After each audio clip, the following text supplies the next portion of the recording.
Mis queridos amigos y amigas, aquí estamos para presentarles como cada semana su programa Analizando. Hoy está completo el equipo, el profesor Sixto Moya a nuestra derecha, quien ha regresado desde México después de haber pasado un par de semanas, como ya habíamos anunciado, en tareas profesionales. A mi izquierda, porque es de izquierda, necesariamente, el licenciado Freddy Aguas Vivas, mi querido compadre. He regresado de Baní. De Baní. ¿Y quién les habla? Ismael Reyes, para compartir con ustedes esta semana sobre un tema importante: la República Popular China, que es la nación que ha desplazado como segundo imperio mundial a Rusia y que se encuentra China en una abierta competencia con los Estados Unidos y con algunos países de Occidente. Es uno de los territorios que, conformado como países, ocupan un sitio de las naciones más antiguas. Se estima que China tiene una existencia que sobrepasa los 3.500 años. Pero hoy día todo el mundo conoce a China, conoce la importancia de China, porque en China se encuentra la gran factoría del mundo. La historia china está en las manos de quien quiera estudiarla, y nosotros nos hemos ocupado de refrescar todos los conocimientos posibles para compartir con ustedes esta semana todo sobre China. Del 16 al 22 del presente mes de octubre se ha celebrado en China la famosa ya y periódica actividad que representa el Congreso del Partido Comunista Chino. Al cumplirse justo 100 años de la formación del Partido Comunista en China, ellos acaban de celebrar un majestuoso congreso en el cual han hecho cambios constitucionales y cambios a los estatutos del Partido Comunista de China, pero ratificando siempre continuar creciendo y desarrollándose para convertirse en el primer imperio mundial. La gran pregunta es, en el plazo que tienen establecido, ¿podrán lograrlo? ¿Qué usted piensa, profesor? Que sí. Yo pienso que... Una respuesta muy firme y lacónica, ¿verdad? Sí. Una pregunta que obliga a definir.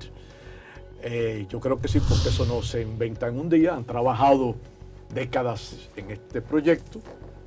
Es un proyecto histórico, consciente de lo que significa.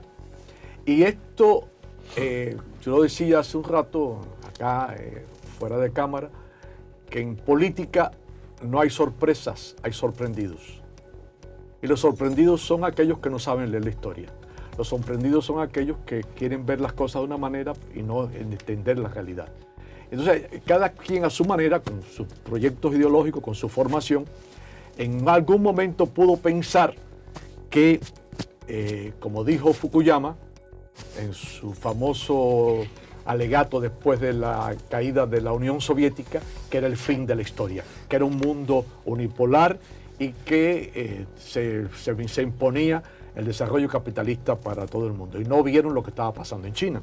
Entonces, este teólogo del capitalismo, del liberalismo, este hombre que cobró fama por esa expresión, que muchos se fueron detrás de eso, inclusive la posmodernidad abundó y dijo que no había historia, y cuando no había historia nos dejaban a todos los pueblos originarios sin historia, y los indígenas no existían, y nada más que existía la modernidad y existían todo lo que está pasando. O sea, olvidemos todas las raíces. Y China es una de las grandes culturas, como usted ha señalado acá, doctor Ismael, China es una de las grandes culturas de la humanidad, consciente de que tiene un espacio, de que tiene una realidad cultural propia. Y entonces, ¿qué hicieron ellos?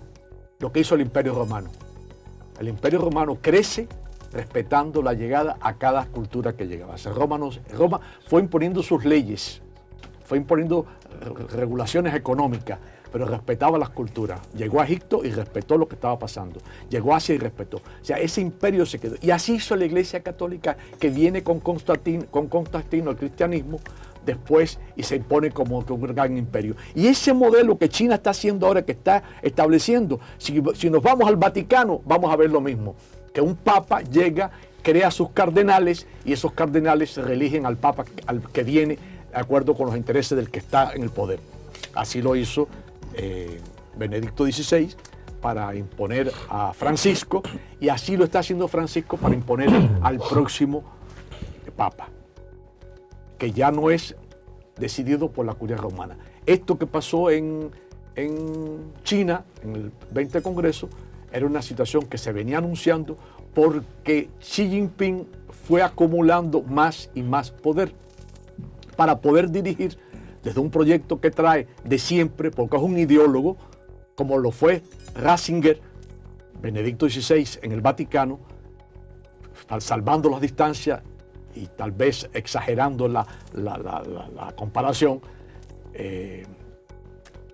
Xi Jinping es en el partido lo que Ratzinger en el Vaticano. Los ideólogos, los que han conformado la modernidad de ambas instituciones. La Iglesia Católica como gran imperio de 1.600 de seguidores, de fieles. Igual China con otros 1.000 y tantos de millones, con un partido comunista con 90 millones de afiliados. Entonces, este gran imperio, como se ha dicho, este gran movimiento social, este gran proyecto ideológico del marxismo, tiene en América Latina también una consecuencia. Porque aquí están creciendo los movimientos de izquierda. No se sabe qué va a pasar con Lula y ahora Bolsonaro, tal vez sea difícil la decisión, pero ya lo que se dio con Boric en Chile, lo que se dio en Colombia con Petro, lo que está pasando en el resto, con López Obrador en México. O sea, hay un movimiento que yo creo que va a tener mucha implicación la política que China siga, porque no va a iniciar su proyecto de llegar a América Latina. Va a seguir creciendo. Tanto es así que aquí, en tiempos pasados, hace unos años, creo, no tengo la certeza, pero no sé si se rompió con Taiwán y se afiliaron a la República Popular China. No sé si eso pasó. Profesor, yo he visto que usted en su intervención le ha dado a China todo el poder prácticamente del primer imperio. De todas maneras, Freddy, ¿piensas tú que un gobierno comunista como el que hay en China, a través de un partido donde 200 hombres, porque no hay mujeres, además son machistas, ¿no? Ahí en el Partido Comunista, o hay mujeres. Hay una mujer. Hay mujeres. Hay una mujer. Hay una mujer. Hay una mujer. Ese es como para que agarre la llave, ¿no? Son Chinlin. Bien. Son Chinlin. Bien, fíjate, China es un país admirable, nadie lo puede negar. País con 1.450 millones de habitantes. Eso es espectacular. Pero la gran pregunta, profesor, y se la voy a hacer a Freddy ahora. ¿Piensas tú, Freddy, que es verdad que China puede ser un primer imperio mundial? Bueno, era de las correcciones que te iba a hacer cuando me tocara mi turno, porque yo tengo la convicción, absolutamente convencido, de que es el orden en los que tú colocas los imperios, es un orden intencionado, manipulado, porque tiene un criterio de que Estados Unidos está por encima del bien y del mal, y eso no es correcto. Pero también, antes de pasar a rebatirte, te quería decirle al profesor que no me gusta el símil que hace entre Benedicto XVI, que es Ratzinger, y Xi Jinping, por varias razones. el pensamiento de Benedicto XVI es uno de los más retrógradas y más recalcitrantes de los pensamientos religiosos de los últimos años, de los últimos tiempos. Un papa tan... Después tú tienes un Juan Pablo II, a un Juan XXIII, a una cantidad de Pablo VI. Venir a hablar de un Benedicto que fue la máxima expresión de la recaída de la ideología religiosa en el mundo. Sencillamente este hombre ni siquiera pudo soportar mantenerse al margen, porque este señor viene con una mentalidad fascista, una mentalidad... Xi Jinping. No, estoy hablando de Ratzinger, que me están queriendo comparar con Xi Jinping. No, y entonces son dos pensamientos... como hablaste de dictador y de fascista, pensé que te referías a Xi Jinping. Son pensamientos diametralmente opuestos, y entonces, sencillamente, la Iglesia Católica nunca retrocedió tanto. Le salió el ateísmo a este. Fíjate que ahí vino todas las violaciones de los violaciones de niños, ocultos, protegidos y auspiciados por la Iglesia Católica. Entonces son dos pensamientos diferentes. Ahora, ¿qué es lo que pasa? China demostró, desde que el gran timonel, el camarada Mao Zedong, dirigió la primera insurrección para tomar el poder en China, 1939, cuando se forma el Ejército Rojo. China fue dando una planificación a largo plazo a todos sus accionar. Inclusive, si tú ves que después que Mao Zedong gana, después del triunfo del 49, se produce primero una alianza cuando se veía que no era posible lograr mantener una guerra nacional con un movimiento de liberación nacional y una invasión extranjera. Entonces, la invasión japonesa. La invasión japonesa a China es lo que hace que entonces Mao Zedong empiece a ver a lo largo, a lo lejos, y dice, no, pero nosotros no podemos mantener una guerra civil con una invasión nacional. Ahí hay que hacer una guerra patriótica, una guerra nacional primero para expulsar a los japoneses y luego entonces proceder a resolver el problema interno. Bueno, lo que te quiero decir es que yo quiero irme al señalamiento que tú hacías. ¿Qué me dice a mí que Estados Unidos es la primera potencia del mundo? ¿La economía? La economía es una economía absolutamente fracasada en Estados Unidos. El mayor déficit presupuestario que hay en la historia de la humanidad lo tiene Estados Unidos, el mayor déficit presupuestario. El nivel de inflación que está alcanzando los Estados Unidos es una inflación que ya se está hablando de esta inflación en Estados Unidos y de hambruna. Hay un decrecimiento permanente de los Estados Unidos y entonces tú quieres mantener un imperialismo que se mantiene sobre la base de unas infraestructuras de comunicación que ellos han creado para darle al mundo la idea de que siguen siendo los primeros. Pero están en quiebra, Estados Unidos está en quiebra. Estados Unidos tiene serios problemas. Es más, Estados Unidos ha estado al cerrar el gobierno en varios periodos, tanto con Obama como con Trump, como con este señor, porque no tienen los recursos para hacerle frente a los compromisos del gobierno. Entonces tú me estás hablando de una potencia que lo único que es, militar. Tú dirás, bueno, tiene armas atómicas y tiene tanta inmoralidad para usarla que tú no tienes dudas de que Estados Unidos, que ya explotó en Hiroshima y en Nagasaki en el 1945, ya tú tienes el temor de que Estados Unidos pueda tener ese poder nuclear. Sin embargo, Europa se ha visto desamparada y Estados Unidos no ha sido capaz de ir a dar su mano amiga. Estados Unidos hizo sustituir el gas de Rusia por el gas norteamericano llevado en barco, en gas licuado, gas líquido, que se hace carísimo el proceso de desgasificación para convertirlo en líquido, para transportarlo, para ya entonces volver a desgasificarlo. ¿Qué resulta? Ese gas que está recibiendo Europa está 3 veces, 4 veces por encima del precio normal que tenía el gas de Rusia. Entonces te dicen, ok, tenemos autonomía, ya no dependemos de Rusia, pero me cuesta 4 veces más no depender de Rusia. Entonces, esos son logros, esos son conquistas de ese imperio norteamericano. Entonces, Ismael, mira, China está demostrando, y lo va a demostrar Xi Jinping, va a demostrar que es la primera potencia del mundo. En términos económicos, en términos militares, tiene un ejército de 26 millones de soldados en el ejército chino. Y entonces va a ser primera potencia militar, primera potencia económica y primera potencia... Va a ser.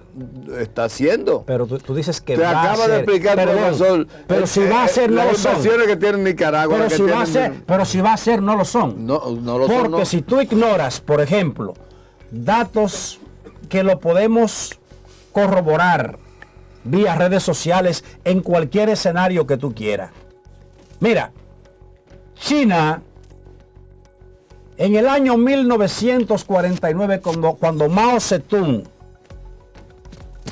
tiene el éxito del que tú hablabas, de que a través de una guerra de guerrilla patrocinada por el Partido Comunista de China, partido que se había formado décadas antes con el apoyo de la Unión Soviética y específicamente de Stalin después de la muerte de Lenin, cuando esos jóvenes, dentro de los que estaba Mao Zedong, iniciaron la lucha para la toma del poder y finalmente toman el poder, la población china apenas alcanzaba 541 millones de chinos.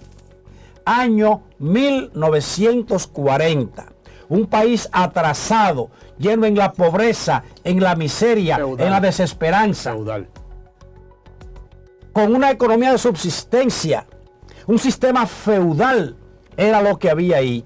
Te estoy hablando de un país cuyos nacionales entienden que ellos son el ombligo del mundo, porque ellos entendían que en términos históricos eran el centro geográfico de la humanidad. Cuando hoy sabemos que no es así, porque hay naciones que tienen 10.000 y 12.000 años de comprobada existencia, y la existencia de China son 3.500 años. Bien, un país antiguo. Pero tú te preguntas, ¿cómo es que un país con 3.500 años de existencia se mete al año 1949, pleno siglo XX, lleno de atraso y dependencia, hasta que ocurre esta gran revolución, que sí es un hito que yo quiero, junto con ustedes, analizar y ver, porque ha ocurrido un gran milagro a partir de ese momento. De 1949 al día de hoy en que estamos nosotros hablando, en China hay una población de 1.412 millones de personas, con la grandeza para esa gran revolución, y ahí coincido contigo, sin yo ser comunista como tú, pero tengo que coincidir, que han logrado eliminar la pobreza y la miseria. Y en los últimos 70 años han sacado 800 millones de pobres. Y es verdad, como tú decías, el actual presidente de China, que no quiero catalogar de dictador, que no puede, sino de un gobernante de fuerza, en 8 años él ha sacado 100 millones de la pobreza, y eso habla de la grandeza de un proceso en China. Pero tienes que recordar que 17.000 millones es el Producto Interno de una nación que tiene 1.412 millones de personas, en tanto que los Estados Unidos, y aquí tengo de nuevo que defender, aunque a ti no te guste, a los Estados Unidos, con 332 millones de personas a la fecha, tiene un Producto Interno Bruto de 23 billones de dólares. Es decir, que un quinto de la población produce 3 veces todavía un PIB por encima de China. Perdóname, para concluir. Es un número que se presta a muchas interpretaciones. No. Para concluir. Bruto tiene muchas interpretaciones. Son datos de la economía. Condénsalo con son el resto datos de la economía que en Asia, que en Europa está comprobado que esa es la existencia. Ahora, ¿por qué la gran pregunta fue llegar a China a ser el gran imperio? Porque tú como comunista deberías saber que en el proyecto del Partido Comunista Chino lo que está establecido es alcanzar ser la primera potencia mundial económica y militar en el año 2049. Eso es lo que está establecido. Pero ya lo lograron. Bien, para que tú veas cómo caminan las cosas, yo creo que fuera bueno, Robert, si podemos ver un video sobre China, para ver si mi compadre... Yo antes del video... Pero para ver si mi compadre Freddy... Una cosa muy breve que tiene que ver con... Para ver si mi compadre Freddy se ubica, porque es que su comunismo a él como que no lo saca de contexto. No, pero sí, un momentico antes del video, 5 segundos, porque no, yo estoy de acuerdo contigo, Freddy, en que Benedicto no es Xi Jinping, ¿de acuerdo? Eso no es irrebatible. Lo que pasa es que yo estoy diciendo... Benedicto va para el cielo y Xi Jinping no sabe para dónde va. No, al cielo. No, con todos los niños violados y todas las violaciones y todo. A ver, lo que yo digo es que Xi Jinping es al Partido Comunista Chino lo que Benedicto al Vaticano. ¿Por qué? Porque Benedicto construyó esa figura moderna que es el Vaticano de hoy. Todos los papas que han venido, inclusive Francisco, están diseñados a partir del modelo que fue trazando Benedicto, guardián de la fe, es decir, de la Santa Inquisición modificada en estas condiciones. Entonces es cierto que protegió al padre Maciel con todas las trapacerías que hicieron los legionarios de Cristo, y ha protegido a mucha gente, y ha protegido a atrocidades que se han hecho, pero la iglesia vive de eso, de tener capacidad para restablecer sus mandatos, su ordenamiento, y internamente resolver eso a su manera. Es un anacronismo. Es un anacronismo, pero es así, como puede ser como puede ser Carlos III, Carlos en Inglaterra, o sea, y el rey de España, Felipe I, segundo, no sé. Son anacronismos, pero la historia esa es la historia, no podemos Reyes chatarra, pero no podemos decir que no existe, o sea, es una realidad que está ahí. Entonces yo creo que sí hay un ideólogo detrás de este proyecto, porque este hombre, que hay que decirlo, Xi Jinping era el presidente o el director o el jefe de la escuela de formación de cuadros del partido, y su papá era el propagandista de Mao. Profesor, pero para que lleguemos hasta Xi Jinping, que es la última etapa del tema chino, Sí. me parecería que fuera útil que en este programa de la semana viéramos un video para que nosotros veamos los antecedentes de China y quizás tomar una escalera para ir punto por punto ascendiendo hacia ella o bajando esa escalera, para que nuestros amigos televidentes que nos acompañan cada semana puedan compartir con nosotros este importante dato histórico. Adelante, señor director. Bueno, hemos visto el imperio, la tradición. Hermosamente la historia histórica, si se quiere, de China. Detallada. Es bien esquematizada, creo que ha sido ilustrativo para nuestros amigos televidentes, ¿verdad? Que cada semana comparten con nosotros, y eso es lo que es China. No sé por qué cuando hablamos de China y hablamos de Estados Unidos, Freddy siempre se irrita. No, yo no me irrito, lo que pasa es que tú tienes a Estados Unidos en un pedestal del que se cayó hace tiempo. Tú no te has dado cuenta que la Estatua de la Libertad ya hace rato que está ahí en la bahía de New Jersey, caída, se le apagó la llama, se le apagó. ¿Tú no viste esa? Me apagaron el hacho, compañero. Mira. A la Estatua de la Libertad le apagaron el hacho.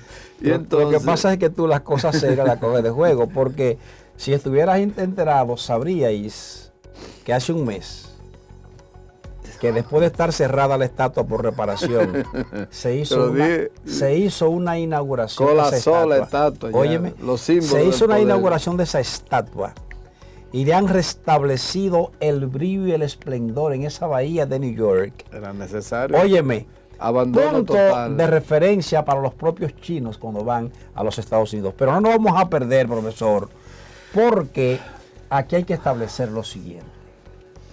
China es un país que decíamos hace un rato, y aquí lo veíamos en este video demostrativo, llega hasta 1947 como un país pobre y atrasado. Está en el poder el doctor Chiang Kai-shek, que había sustituido a Sun Yat-sen en el marco de la gobernanza de la República China. El joven Mao Zedong, o Mao Zedong, como también se le llama o se le dice, es la pronunciación que toma la decisión con el Partido Comunista de desafiar al amigo presidente de China en ese momento, que era, como decíamos, el doctor Chiang Kai-shek. Y ahí vemos, profesor, a Mao Zedong en varias etapas, la etapa de la juventud, ¿verdad? Y aunque Mao fue un político, un filósofo, un intelectual y al mismo tiempo un estratega militar, debo señalar lo siguiente. En principio fue un campesino que nació el 26 de diciembre del año 1893. Llega al poder con 56 años apenas, pero ya formado desde el punto de vista político, porque él era un estudioso que había sido profesor de primaria en principio, antes de que los jóvenes que conformaron al Partido Comunista con el apoyo en principio de Stalin, porque después ellos más adelante se desligaron para conformar su propio Partido Comunista. ¿No le dieron $20,000 también a Mao? ¿No le dieron $20,000 a Mao? Bien. No, porque le metieron a que Lenin le dieron $20,000 para hacer la revolución bolchevique. Pero ¿Tú oye, te imaginas? Pero, Freddy, lo que cuenta la historia, yo respeto mucho la historia. Lo que dice la historia era que en la práctica del internacionalismo, el Partido Comunista de la Unión Soviética, que exportaba, y hay que verlo como un derecho de la Unión Soviética, en una competencia con Occidente y especialmente con el imperialismo norteamericano, ciertamente financiaban, aquí en República Dominicana financiaban partidos políticos. El tema financiaron finalmente en Cuba todo el proyecto de Fidel Castro. Desacreditar todos los procesos revolucionarios. No lo estamos desacreditando, es una actitud de los norteamericanos. No, es que no es eso. De lo que se trata es de una política. Desacreditando todos los procesos revolucionarios. Es que eso se llamaba el internacionalismo practicado. Proletarios del mundo unidos. Y eso era normal en cualquier parte. Y eso lo hace cualquier sistema político. Era parte de la vocación marxista. O sea, el proyecto de Marx en el manifiesto. Lo cierto es que ese, proletarios del mundo unido. Mao Zedong o Mao Zedong dio una dirección correcta al proceso revolucionario. Tuvo la visión, cuando se hizo la alianza con Chiang Kai-shek, tuvo la visión de aliarse para derrotar al imperialismo japonés. Pero luego fíjate que, por ejemplo, cuando estaban en la lucha descarnada entre Chiang Kai-shek, el Kuomintang y el Ejército Rojo, el Chiang Kai-shek y el Ejército de la República empezaron a diseñar las campañas de cerco y aniquilamiento, que era todo un proceso de persecución. Ubicaban a los revolucionarios, tanto los del Ejército Rojo como los movimientos independientes que apoyaban a la lucha liberadora. Entonces, ¿qué pasa?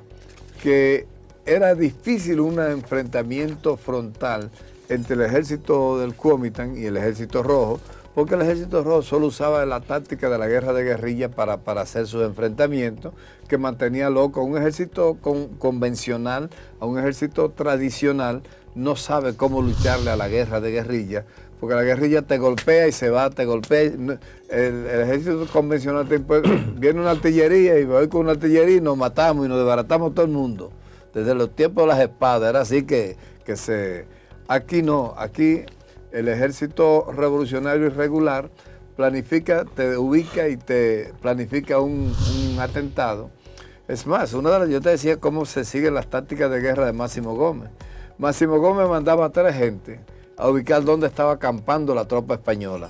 Y entonces las 3 gente la colocaba bien distante una de otra. Y entonces cada cierta hora, cada una hora, empezaban a disparar 3, 4, 5 disparos. ¡Pam, pam, pam! Se levantaba toda la tropa del campamento, toda la tropa salía huyendo y cogía el fusil. Era un hombre que disparaba 3 tiros para no dejarlo dormir. Cuando se volvían a acostar, que no encontraban a nadie, del otro lado venían, entonces disparaban del otro lado. Entonces no dormía, esa tropa Pero no bien. dormía en toda la noche. Pero bien, pero tú... Al otro día los mambí se lo agarraban y se lo rifaban. Bien, La guerrilla. volviendo al tema histórico de China. Este Mao Zedong, este joven del que hemos hablado, que se hace líder finalmente de esa revolución, ese país atrasado, hay que decir que lo reorganiza, proclama la república, dicta una serie de normas y pone a ese país en ruta de ser respetado por la comunidad internacional. Eso es lo que cuenta la historia y es lo que yo pienso, profesor, que nosotros tenemos que ver. Sí. Ahora bien, esa China que toma Mao Zedong o Mao Zedong en sus manos, vamos a ver aquí en un video que nos ilustre. Sí, pero ¿verdad? yo creo que del video todavía valdría la pena hacer una conclusión. ¿Cómo no? Adelante, que yo creo profesor. que es interesante. O sea, hay una tradición de un emperador. Hay una tradición cultural de un hombre que dirige un país numeroso y que hace grandes obras, como la muralla china. La muralla china es impresionante. Y la ciudad prohibida en el centro de Beijing, donde vivía el emperador, es impresionante. Es una cultura que realmente tenía un legado de hacer cosas grandiosas. Y eso lo hereda este Partido Comunista, porque estamos hablando hoy de Xi Jinping, que viene un hombre dirigiendo un país de 1.400 millones de habitantes, con una expansión no territorial, pero sí económica en todo el mundo, en la globalización, con un poder capitalista, porque está influenciando en las grandes empresas del capitalismo, en los grandes negocios, en los grandes mercados bursátiles, en los grandes mercados financieros, las constructoras, en fin, todo, y quiere apropiarse. Y además ha hecho una declaración de que está preparando al país para protagonizar la conquista del espacio. O sea, ya tienen misiones espaciales en el aire, ya tienen desarrollo digital también de gran intensidad, con estudios de partículas y haciendo experimentos de alto nivel científico. Entonces esto es parte de una tradición, saben hacerlo y en silencio. Son gente que van construyendo sobre la base de una estrategia muy bien trazada. Por eso él lleva 10 años, se reelige por 5 más y estoy seguro que está preparado para crear toda una tradición a partir de su legado, porque es un hombre marxista que está construyendo una sociedad desde una óptica, desde una tradición de pensamiento, desde una filosofía y no desde un liderazgo como se planteaba en algún momento en algunos grupos políticos que son fluctuantes y que no siguen la tradición y que no son capaces de mantener un proyecto de largo aliento. Y eso pasa mucho en todas las democracias occidentales, que los cambios estos de 4 años, de 6 años, que se están dando con diferentes grupos políticos, van alterando el ritmo de los países y no logran una continuidad. Y no hay una política de Estado, y eso está pasando en la educación mucho, donde cada grupo político que llega tiene su propia visión de lo que debe ser la educación y de los propios contenidos que deben darse, de cómo formar valores en nuevos ciudadanos, y esto altera el ritmo de las mismas generaciones, porque pronto llegas a la escuela con una filosofía y después aparece con otra. Y yo creo que esta continuidad que se está dando, que yo lo viví en la Universidad de Beijing, llegas a la universidad y hay un protocolo de formación marxista de jóvenes que salen al mundo a entender lo que pasa en el mundo desde una formación que traen muy sólida de una ideología que les permite entenderse entre ellos, aunque los demás no los entiendan. Entonces hay una conciencia muy clara de lo que significa la historia que vivimos hoy, que hemos podido ver pormenorizada, de cómo se ha ido construyendo un país sobre la base de luchas interiores, pero la posición de un emperador que logra construir grandes proyectos. Sí, profesor, todo eso espectacular, pero yo quiero hacer algunas predicciones históricas. Sí. Mao no construye la muralla china. La muralla china se construye en el siglo V antes de Jesucristo, y esa muralla se reformula y se reconstruye en el siglo XVI para China protegerse de la invasión que permanentemente los mongoles, y la gente de Manchuria hacía hacia ese territorio. Se ha ido perfecto. construyendo, O sea que, en diferentes etapas. En diferentes etapas, perfecto. Ahora bien, ¿cuál es la grandeza de Mao? Hay que señalarla aquí. Era comunista, pero hay que hablar de una grandeza, de un hombre que tuvo una visión. Mao asume la dirección del Partido Comunista en 1943. Y 6 años después, patrocinando la famosa larga marcha de la revolución, derrota al gobierno formal de Chiang Kai-shek, lo hace salir huyendo junto con los líderes del partido Kuomintang, que era el partido que gobernaba la República China en ese momento, y él proclama en 1949 entonces la República Popular China, que como decíamos antes, repetimos por tercera, cuarta o quinta vez, era un país atrasado, feudal. un país feudal, un país de subsistencia.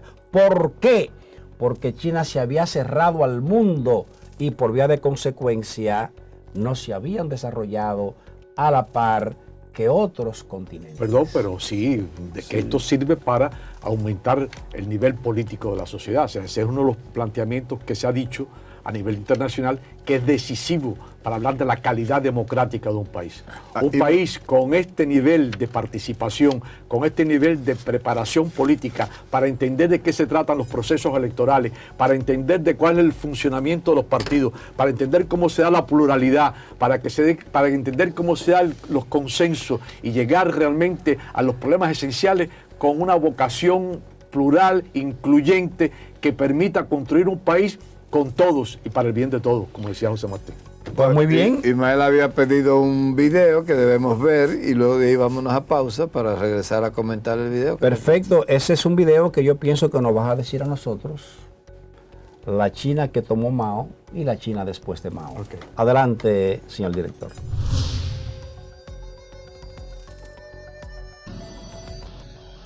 Durante 27 años, Mao Zedong proyectó su imagen sobre China. Cuando murió, en 1976, la aflicción fue general.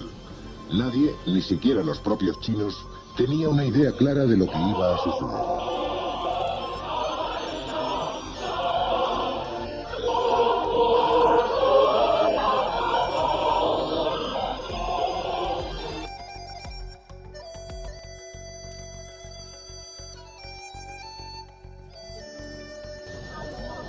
En abril, cuando ya Mao estaba enfermo, se produjeron motines en el mismo centro de Pekín porque la policía había quitado las coronas colocadas en memoria del último primer ministro, Zhou Enlai. Miles de personas se manifestaron contra los seguidores más extremistas de Mao, la llamada Banda de los Cuatro.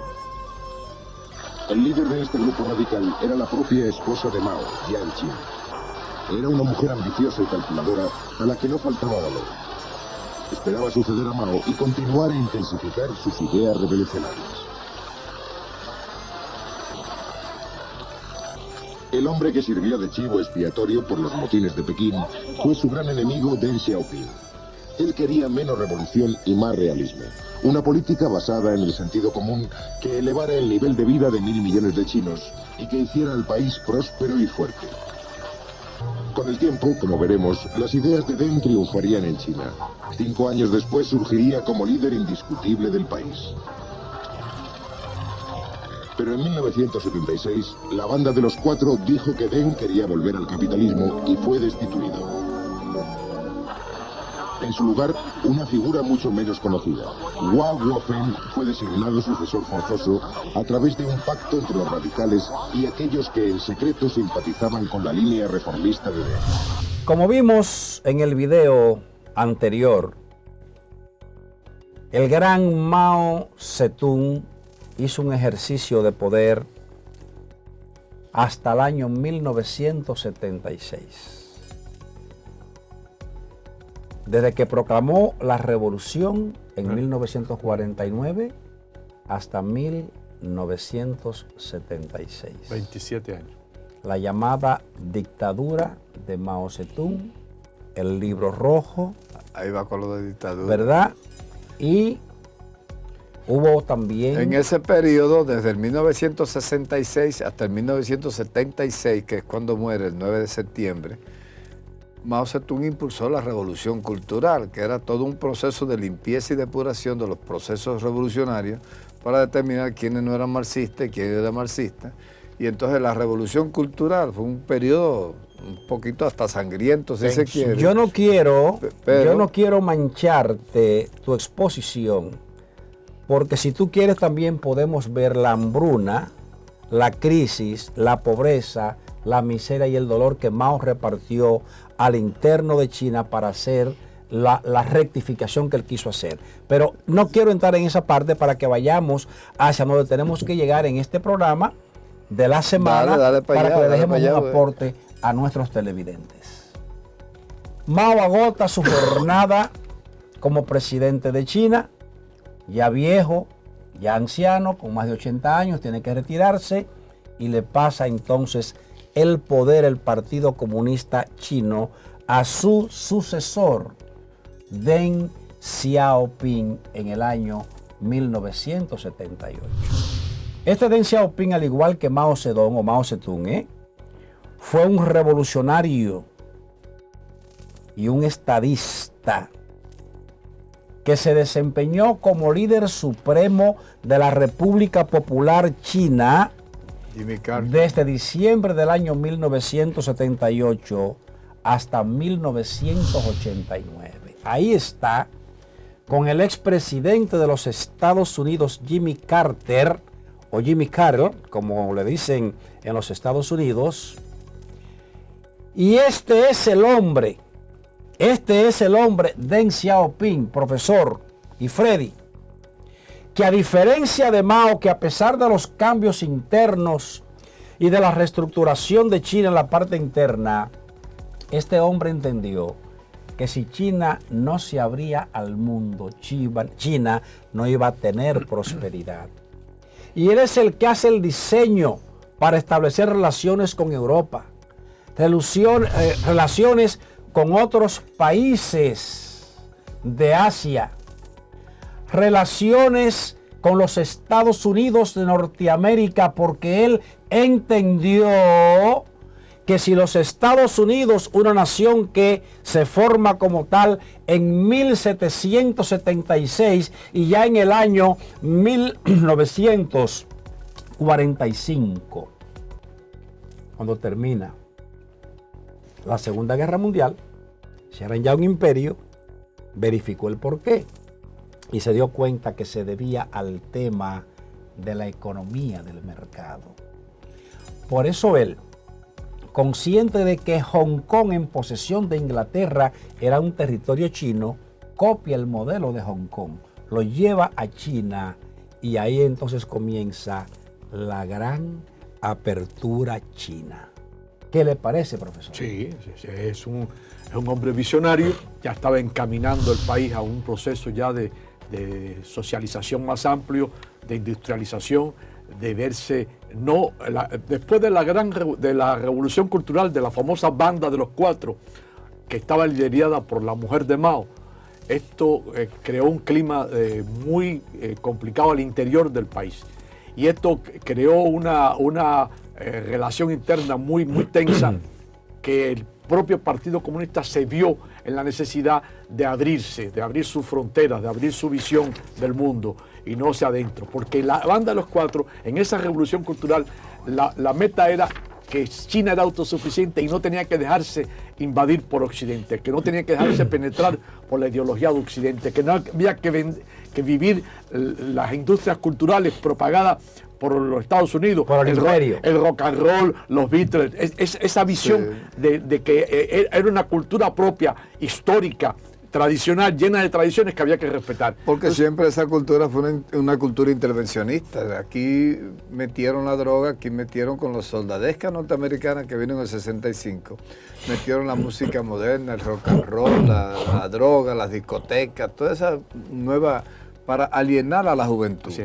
Del 65 había salido una juventud revolucionaria, combativa, consciente, luchadora, y entonces había que alienarla, y para eso discoteca, música, rock, droga, para sacarla del contexto y que nunca más se preocuparan por temas sociales ni temas políticos. Vamos ahora a ver la figura nuevamente de Mao Zedong, porque Mao sigue siendo la gran figura, Sí. El gran timonel. el gran timonel de esa revolución china. Sí, Después de Mao, sí, vale la pena decir también que sí hay un culto a Mao. Ahí en la Plaza Roja, el mausoleo de Mao es respetado. En Rusia no, el mausoleo de Lenin en la Plaza Roja fue... Bueno, Mao Zedong es el Lenin de Rusia. Sí. pero mira Definitivamente. la diferencia. A Mao se le reserva. Tú no ves a Mao. Mao fue un combatiente desde el día 1 que formó el Ejército Rojo. Mao combatió años y años y años. ¿Qué resulta? Tú no le ves una medallita a Mao colgada en el pecho, ni a Deng Xiaoping, y fueron luchadores de verdad. Y entonces, mira la humildad, cómo se visten. Tuvo un general de Estados Unidos 276 medallas. Que ojalá hasta que venden ahí en las va de tiendas nuevo, ahí va el hombre. en las tiendas de antigüedades venden todas esas medallas. Usted me permite, Es una cultura del hombre. Ególatra, egocéntrica. ese periodo de gobernanza de Mao de 1949 a 1976, hay un intermedio que se produce, que esa China tuvo la capacidad, a pesar de tener un partido comunista, de tener a Liu Shaoqi, a Sun Qinglin, a Dong Biu, a Sun Qinglin, a Li Xiangning, a Yang Shangun, y entonces llegamos donde otro grande que tuvo un gran impacto en China, que fue el presidente Jiang Zemin, que gobernó de marzo de 1993 a marzo del 2003. Y es Jiang Zemin quien finalmente da paso a Juntao. ¿Quién fue Juntao? Y sé que nuestro señor director va a localizar la foto de Juntao para ponérnosla ahí para hacer esta explicación. Juntao llega al poder en el 2003. Que fue el que sacaron de la Sí, fuerza sí. del 20 Congreso. Llega en el 2003 Damos 79 años. al poder y gobierna hasta el 2013. 10 años. Oiga bien. Y este hombre continuó su lucha para internacionalizar a China, poner a China en el escenario del mundo, continuar modernizando la economía, el crecimiento para crear prosperidad, consciente de que si el capital no le permitían el acceso a China, no iba a ser posible que China se desarrollara. Y es este hombre, Juntao, el que dice, tenemos que desligarnos de la idea comunista de la economía bajo control del Estado. Aquí tenemos que continuar fortaleciendo la economía del mercado. La síntesis del comunismo es que el Estado tenga una economía planificada, gobernada por el Estado, que todo es del Estado y que solo el Estado pueda administrar. La economía del mercado, que es la economía de Occidente, Abierta. es una economía abierta, competitiva. Entonces él tiene ese mérito. Pero este hombre acaba de tener un grave problema y de recibir una gran vergüenza. ¿Por qué? Porque tal y como decíamos al principio, el sábado 22 de octubre terminó el 20º Congreso del Partido Comunista de China, que se había iniciado el día 16.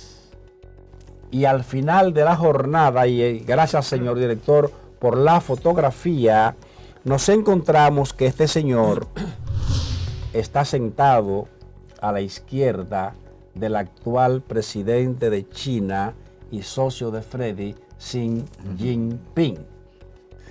Pues de repente se dio un fenómeno.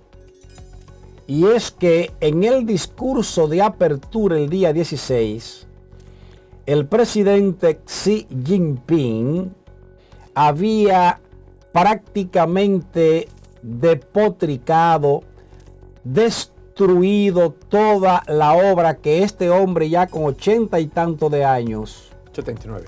cuando era joven, le dedicó parte de su vida, como vimos ahorita, a la construcción de esa gran economía que tiene China hoy, a esa prosperidad y a ese bienestar.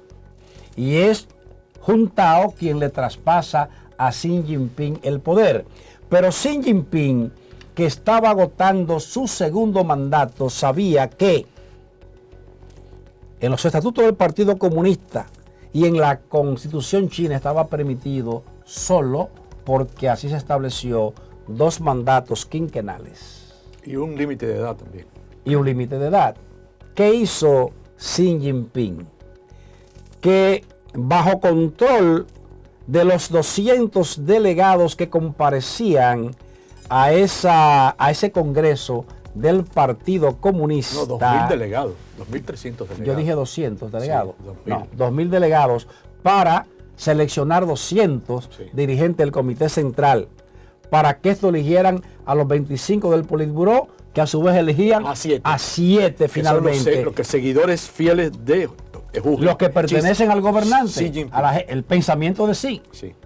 El pensamiento de Xi, ahí es que está. Bien, pues Xi Jinping dice públicamente que el anterior gobierno había cometido una serie de actuaciones incorrectas, capitalistas, contrarias a los intereses de China. Y ahí está el discurso de casi hora y 50 minutos que hizo Xi Jinping. Cuando él termina, que era a puerta cerrada, ahí no podía estar la prensa, pero sí después que él diera el discurso del partido a la prensa podía entrar. Aprovechan que entra la prensa nacional e internacional china y en ese momento entonces se levantan y caminan hacia la silla donde está Juntao 2 prebots del Partido Comunista Chino. 2 dirigentes del Partido Comunista Chino. 2 prebots. 2 dirigentes. Agarran por el brazo al expresidente Juntao y miren en esa fotografía cómo estos prebots agarran por el brazo al expresidente Juntao. Cogen los papeles de él que estaban en el escritorio. Fíjense esa mirada que se dan esos 2 hombres. El que había salido hace 10 años del poder y el que está sustentando el poder, que es el que está sentado desde hace 10 años. La mirada del presidente Juntao es como diciéndole al presidente Xi Jinping: ¿qué estás haciendo? ¿Qué está pasando? ¿Por qué me pagas así? ¿Por qué me desconsidera? Porque en China esa acción está considerada como una acción irrespetuosa, de irrespeto, como una acción para disminuir, como una acción para castigar y como una acción para expulsar del Partido Comunista Chino, el PCH. Le faltó algo importante.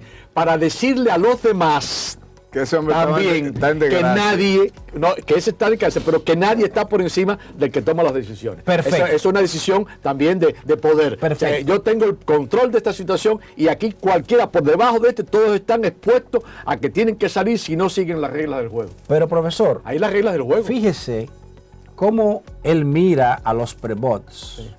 Pero el presidente Xi Jinping se queda tranquilo.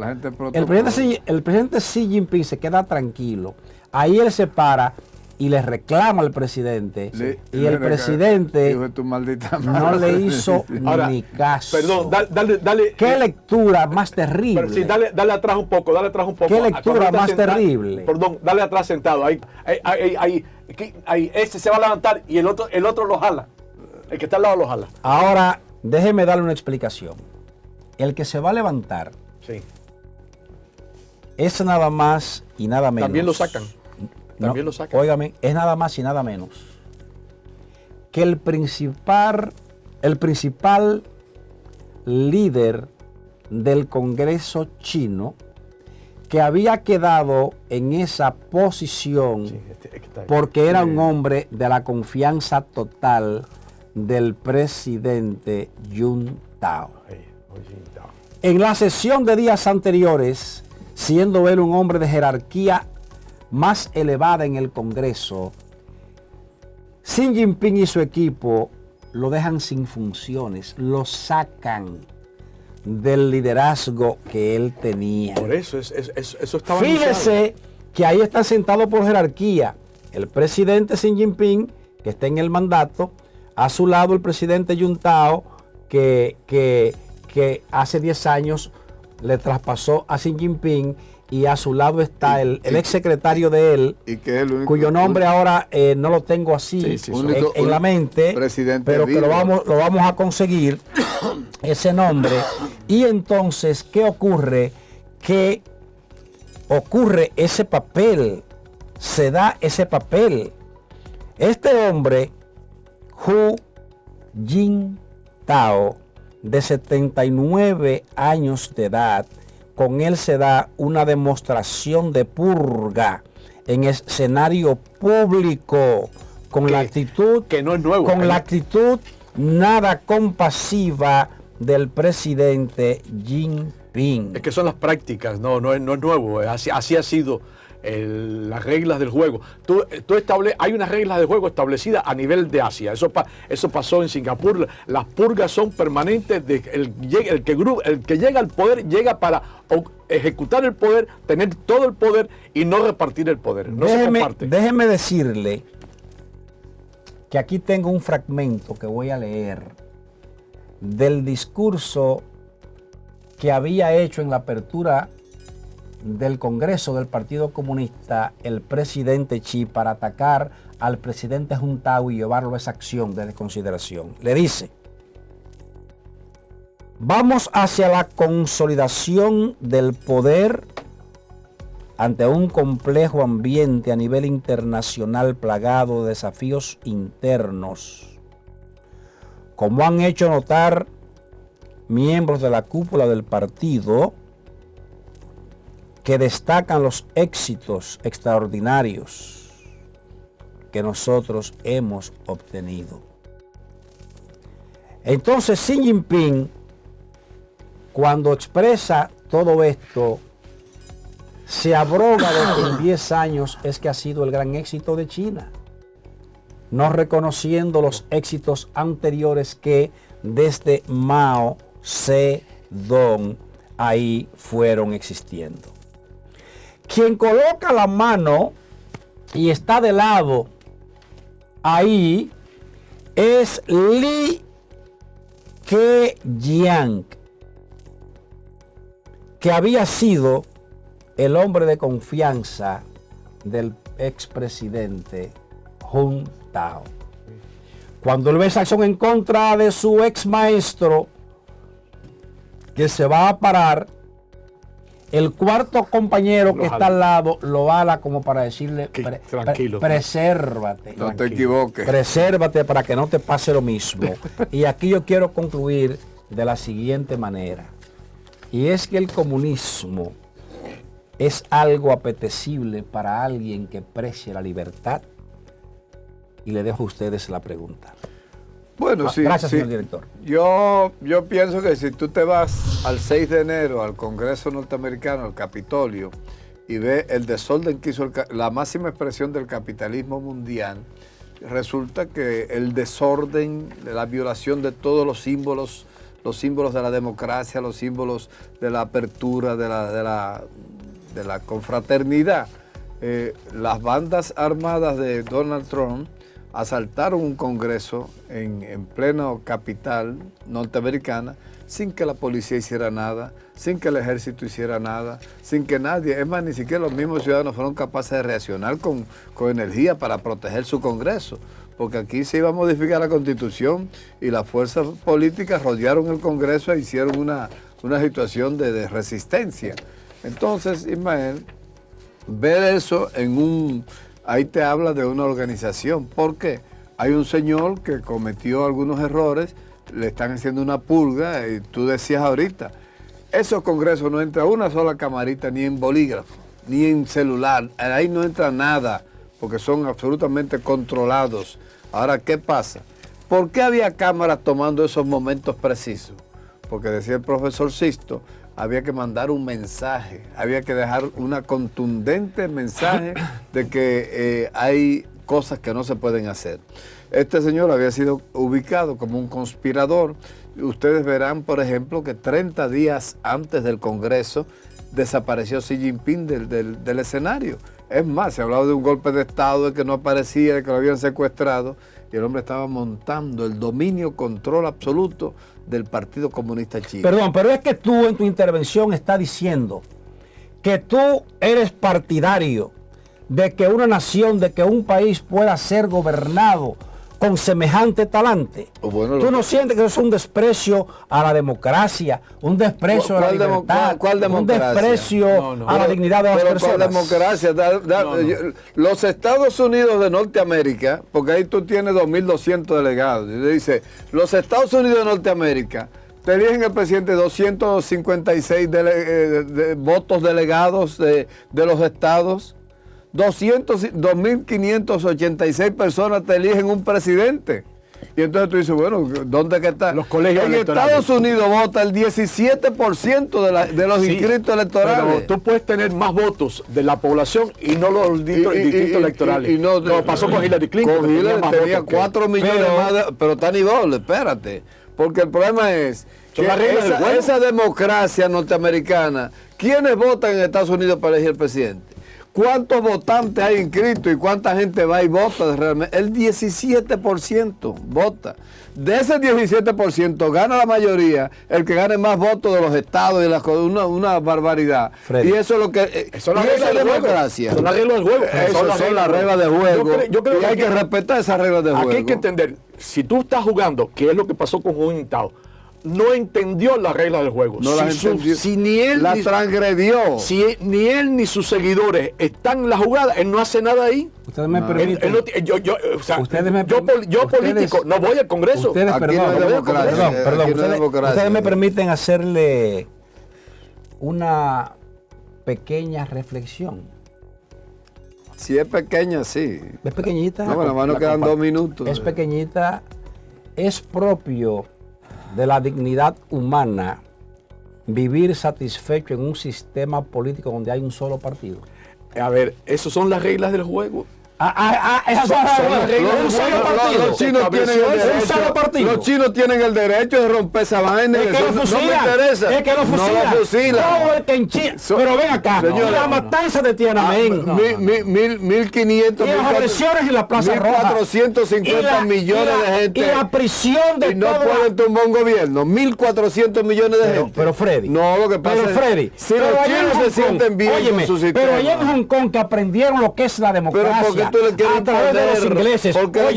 Y ahora que pasa posesión China, democracia? le cayeron a plomazo limpio a los jóvenes en Hong Kong. Ajá. El comunismo. Porque en Estados Unidos el no, comunismo, en Estados aunque Unidos, a vosotros un negro sale a protestar en Estados Unidos y lo matan, lo fusilan ahí mismo. El comunismo, aunque a vosotros os deleitéis, No deleitéis. oigan bien, Es una realidad. Es un sistema político donde la represión, donde la eliminación de la voluntad humana se quita. Son valores, son principios. Por eso es que los valores de Occidente, que son valores democráticos, dicen que no se van a dejar permear ni sepultar por un sistema político donde la voluntad omnímoda de un grupito reducido se impone sobre las mayorías. Ustedes hablaban de Estados Unidos, perdón, déjenme explicar lo siguiente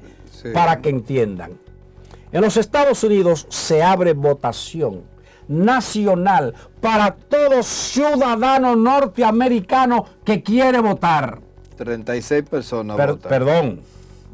Y todos ciudadanos libremente, incluyendo los que viven fuera, pueden mandar su voto por correo. Sí, ¿cuánto más? Ahora bien, lo que pasa es que en el sistema norteamericano, que es el país de la libertad, el país de la democracia, el país de los valores éticos y morales, donde la gente puede hacer lo que entiende que debe hacer solamente en el marco del respeto a la ley. Tú señalabas ahorita el caso de Donald Trump. Sí, es verdad que Donald Trump escenificó el apoyo a una acción frente al Congreso de los Estados Unidos. Sin embargo, Donald Trump está citado hoy por ante los tribunales de los Estados Unidos y tiene que responder que ocurra eso en China, que ocurra eso en Rusia. Varios muertos. Mira, Que ocurra en Rusia eso o que ocurra en China. Es decir, vamos a analizar históricamente los temas, pero no podemos tergiversar la realidad de cada uno de los sistemas. Que el sistema Cada norteamericano es sistema tiene su perfecto. estilo. No es perfecto, pero se practica la libertad. Ese punto No hay es que verdad. pedir permiso para Ese sacar el punto no es pasaporte, verdad. para salir del país como hacen los partidos comunistas. La gente puede transitar libremente, usted puede invertir libremente, puede seleccionar dónde quiere estudiar, puede decidir en qué estado vivir. Eso no puede hacerse en China, eso no puede hacerse en Rusia. la libertad En Rusia de para tú conciencia. desplazarte y en China, Rusia no es comunista. bien, pero El queda capitalista. la reminiscencia. Bueno. El comunismo cayó en 1999. Y Putin no es comunista. Pero Putin es un aprovechado. Capitalista. Es un aprovechado que le sirvió al sistema comunista como calié del sistema, como miembro de la KGB, aquí le llamarían calié en República Dominicana, y aunque está aliado al capital para vivir con el lujo que vive en él y los que gobiernan con él, pero entonces practica la represión. No hay libertad de prensa, no hay libertad de conciencia, no hay libertad de tránsito, y eso, aunque Freddy lo quiera negar, no puede hacerlo. En China, que tiene un éxito económico, el propio Xi Jinping ratifica que ellos van hacia la consolidación del Partido Comunista Chino. Nada más esa expresión te implica a ti que es indigno ese sistema donde hayan personas humanas. Yo entiendo ese nivel de blanco y negro sin los matices. Hay matices. Estamos hablando de la libertad y estamos como valor supremo. Pero junto con la libertad se proclamó la solidaridad, que no existe con Haití de nadie, en el capitalismo ni en ningún lado. Y estamos hablando de la fraternidad, que eran valores también universales. Libertad, solidaridad y fraternidad.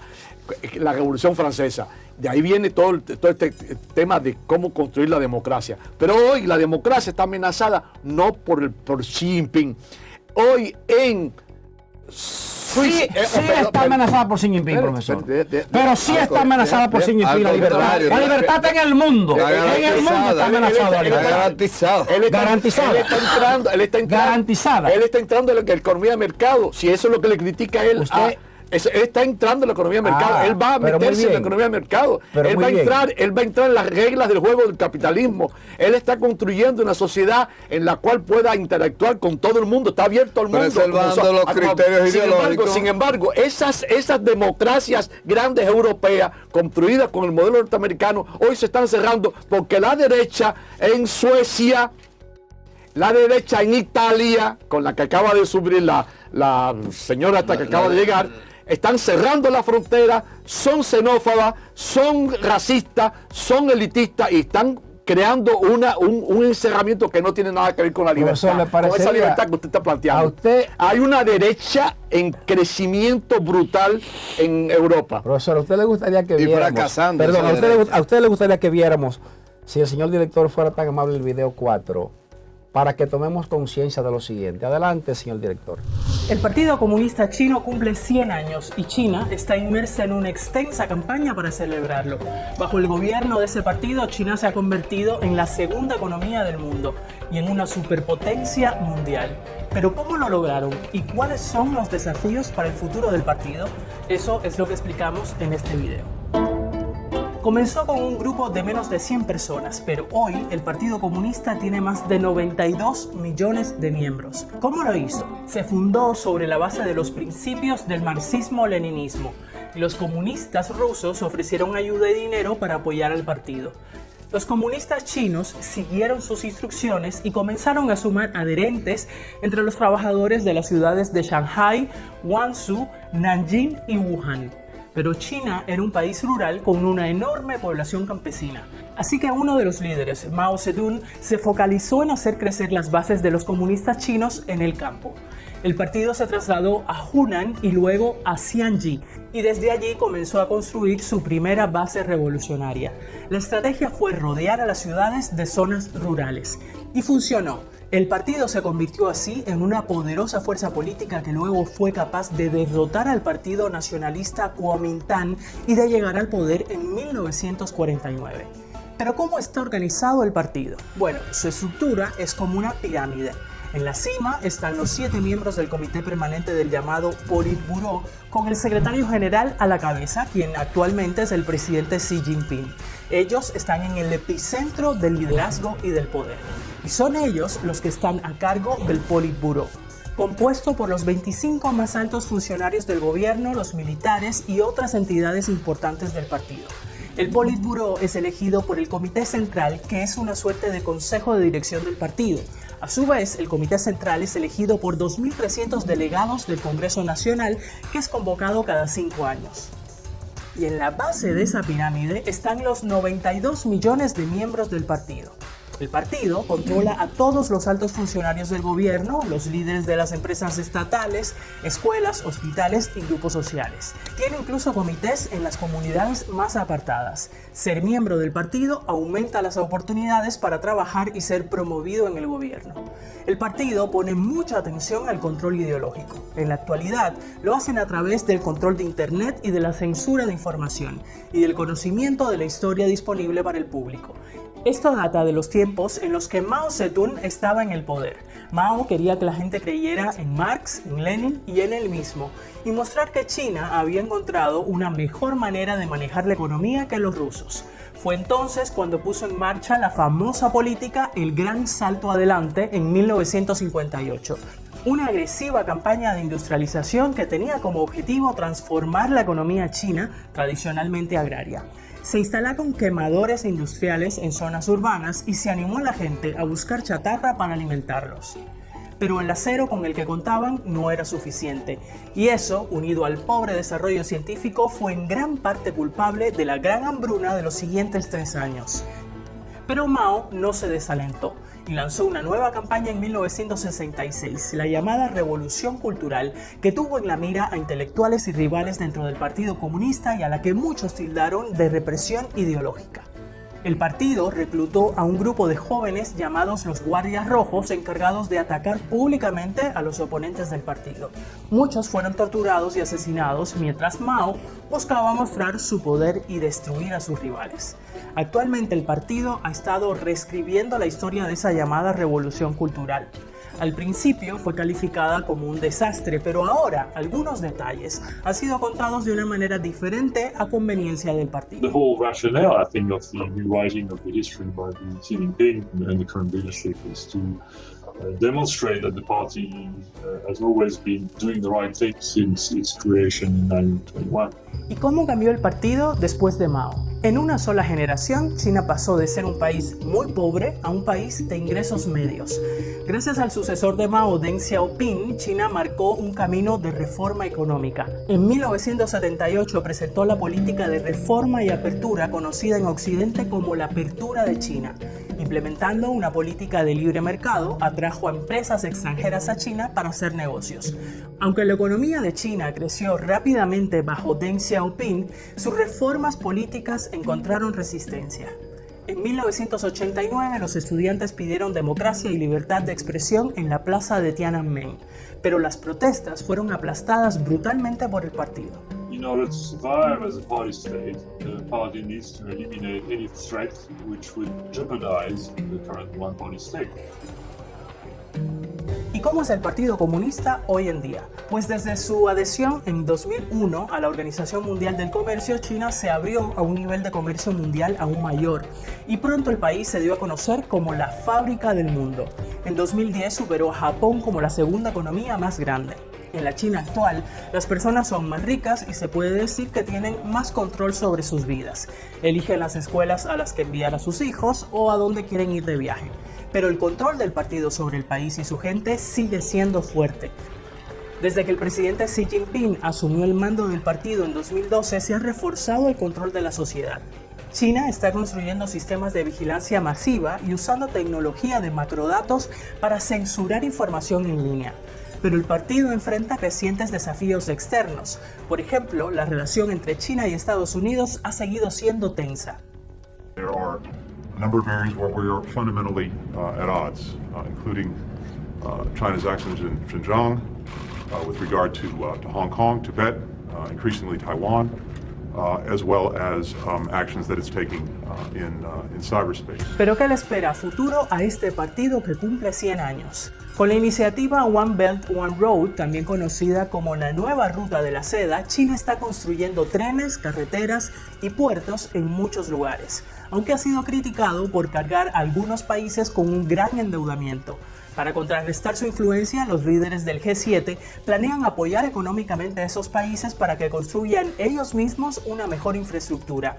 Pero son tiempos de grandes desafíos globales y el modo en el que el Partido Comunista de China decida adaptarse marcará la dirección que tome en el próximo siglo. Ahí tenemos. Yo me perdonan que deba decirle este fin de semana que quiero felicitarles. Gracias, gracias. Y que les respeto el sentimiento de ustedes ser pro-chinos. Yo no lo soy. Lo hicimos cambiar. Bien. Realista. Bien. Realistas, pero... Yo soy realista. Pero, ahí está la realidad, imponiendo un discurso con una visión que quiere ser China porque tiene derecho como nación a desarrollarse, es un derecho, y su partido ha construido esa nación. Y entonces yo creo que está en toda la facultad de seguir adelante con los proyectos que nos hay a largo plazo. En Baní decimos que no hay peor ciego que el que no quiere ver. No tengo derecho a la palabra hoy. Sí. No, ahorita te vamos a dar. Me quitan la palabra y yo callo, no hay problema. Pero estamos estoy entre dos defensores de China. Me avisan cuando faltan 18 segundos. Cuando yo puedo hablar, me dan el privilegio para externar mi criterio. Respeto al de ustedes, pero el criterio mío es que el comunismo... Pero se cogió la palabra así. El comunismo no lo comparto. Respeto a quienes les guste el comunismo.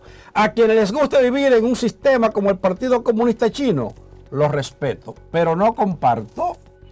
Y estaré siempre del lado de aquellos que en Occidente estemos dispuestos a combatir para preservar la libertad, la democracia y la dignidad del ser humano, que está dada en el hecho de usted poder decidir su vida, de saber dónde va, de saber usted qué profesa o qué no profesa. Señores, en China,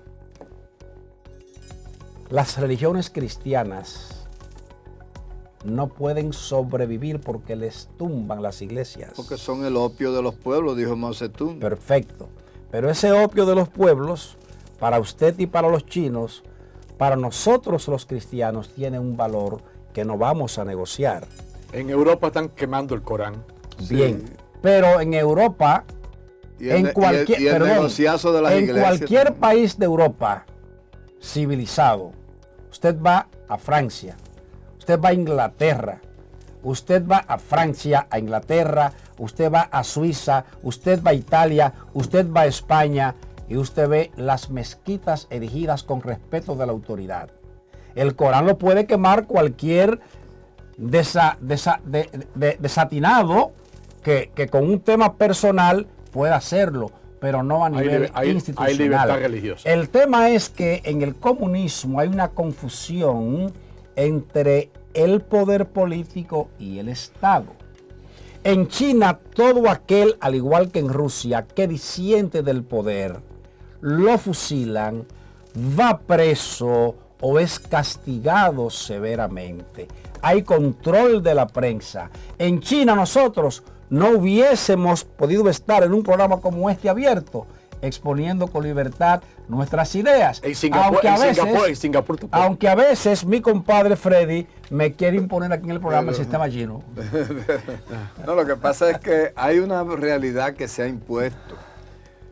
nosotros vamos a ver, los que tengamos, que Dios nos dé la dicha de durar unos años de vida, nosotros vamos a ver en Xi Jinping a un líder mundial de grandes proporciones. Es más, visto la anemia que hay del liderazgo norteamericano, vista la carestía que hay de grandes liderazgos en el mundo, usted verá cómo ese señor se va a imponer como un líder mundial de Xi Jinping con gran respeto. ¿Quién? Señor director. Señor director, hay un vídeo ahí marcado con el número 13 que se refiere a Xi Jinping, al que está defendiendo Freddy. Téngalo a mano para cuando él termine su intervención. No, vamos a pasarlo ahora, nada más nos quedan 9 minutos ya pero deje paso al final para que usted no tenga tiempo de defenderlo. Lázalo ahora, hermano. Señor director. Señor director, ese Xi Jinping, presidente de China, que Freddy está defendiendo, vamos a ver ese video para que Freddy lo rebata al final. La oscura biografía de Xi Jinping.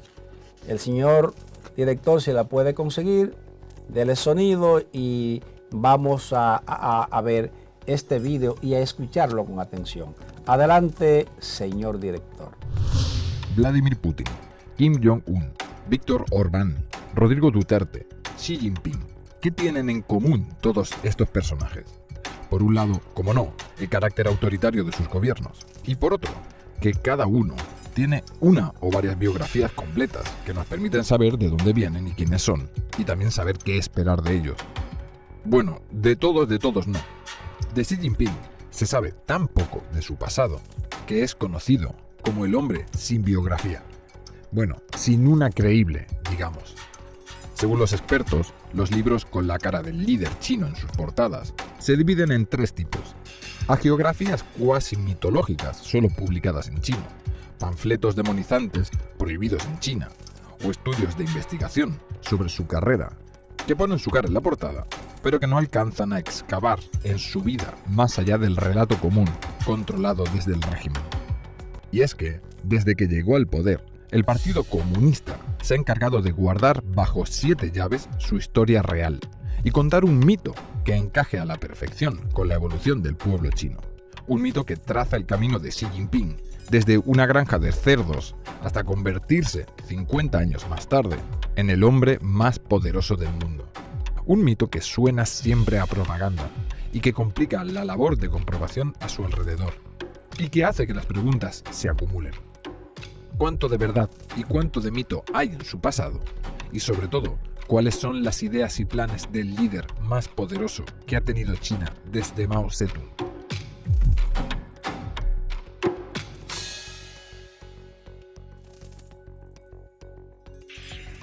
Los Zamora despertaron este lunes y sabían que sería un día diferente.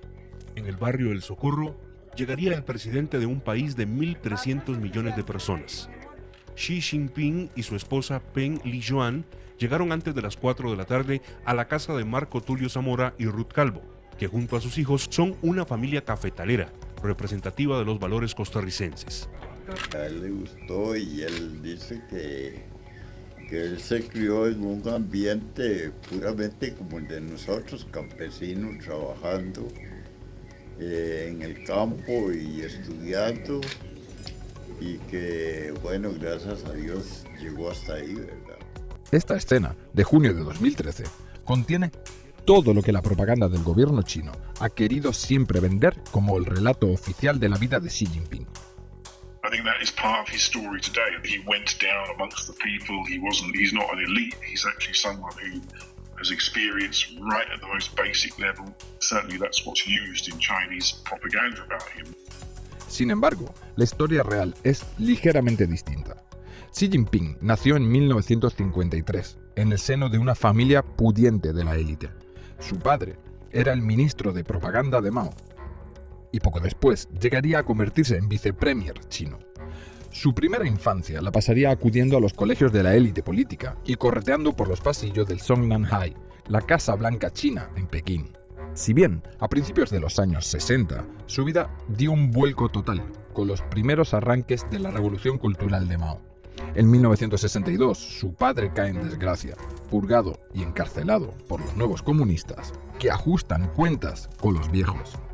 En 1966, Mao pone en marcha la desastrosa revolución que finalmente dejó al país con millones de muertos, decenas de millones de desplazados y una economía aniquilada. Entre los más afectados estuvieron Xi Jinping y el resto de su familia.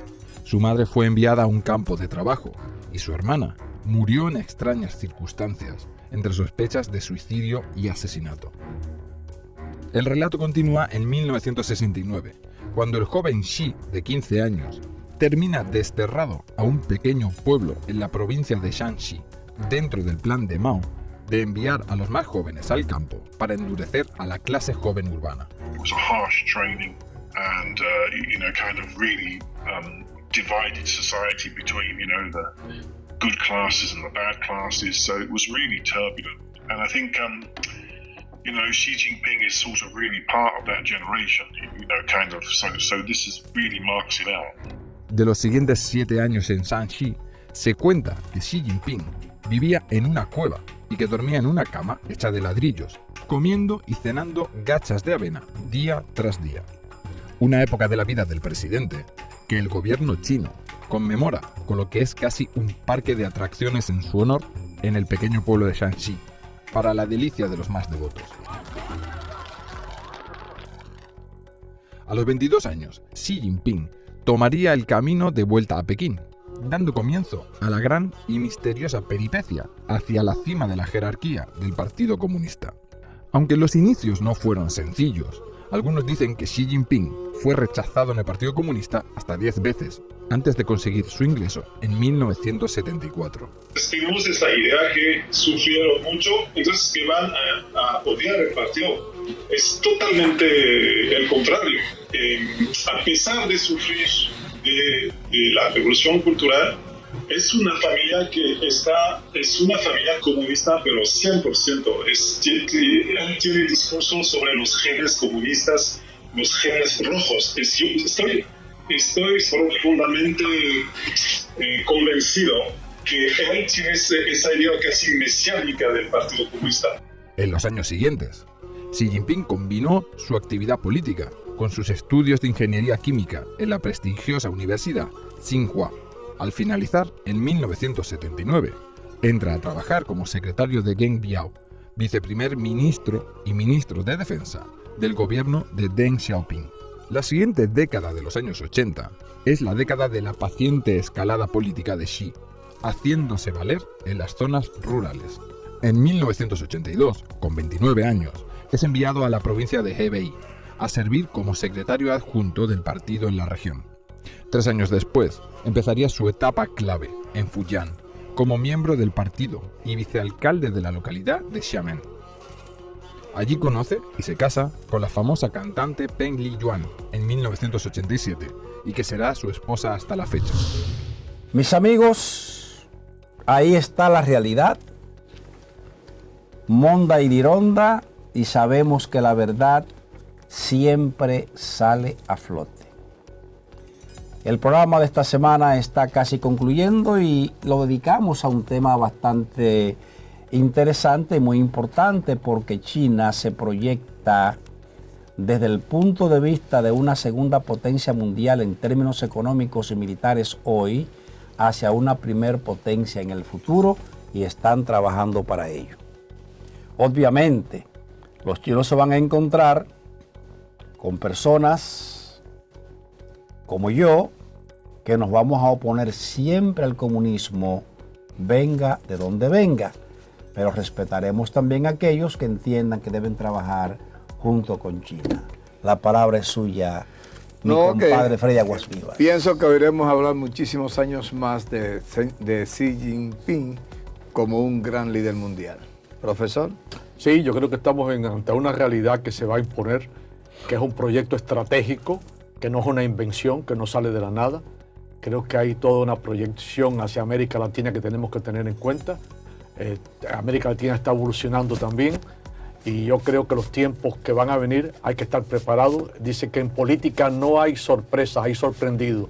La gente que no conoce la historia, la gente que no lee la historia, la gente que no proyecta su visión, que no tiene perspectiva política y que desconoce las leyes que se están dando a nivel de la globalización, esa pluralidad que también es parte de la democracia.